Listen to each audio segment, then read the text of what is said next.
Let's talk about positional draft strategies for fantasy football. Number one, quarterbacks. I think there are two different sets of upside you can look at for the quarterback position, passing upside and rushing upside. There's very few quarterbacks that hit both categories. A guy like Josh Allen can, but again, it's a small sample size. Passing upside refers to the percentage of games a guy can hit 300 plus passing yards or 3 plus passing touchdowns. Rushing upside to me is the percentage of games a guy can hit either 50 rushing yards or a rushing touchdown. Last season, Tom Brady had high passing upside. Last season, a guy like Jalen Hurts had high rushing upside. So when I'm targeting a quarterback, I'm looking at who can hit one of those two categories pretty effectively and consistently. Number two, the running back position. Two things for me are very important: total touches and pass catching upside. Volume is king for running backs, so when I'm looking at who I want to draft, I want guys that are going to touch the football a lot.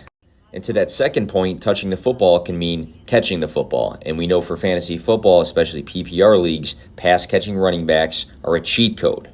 So high volume running backs and or pass catching running backs for me are a target. Number three, wide receivers. There's so many different things to look for when it comes to wide receivers. I'm just going to list off a couple that are very important to me. Consistency of high target volume. I like primary wide receivers as well for their teams. And then I like fantasy point upsides. Getting consistent work is very important to me, so that was my first point.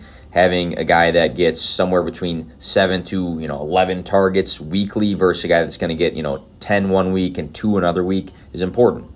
Primary targets are guys that get slept on sometimes. A guy like Brandon Cooks is his team's primary target, but he doesn't get drafted that way.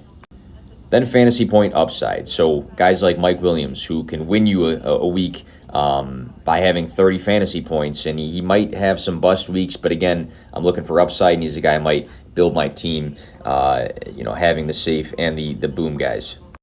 And number four, tight ends. I'm not a guy that likes to chase touchdowns. I'm a guy that wants a tight end that's going to have a consistent role in his offense and have the upside to have high targets weekly. I want a tight end that's either the number one or the number two option in his offense. If there's some consistency in targets, then receiving yards, receptions, and touchdowns will all come. If your tight end is only getting 3 looks a game, then you're really, really hoping that he scores.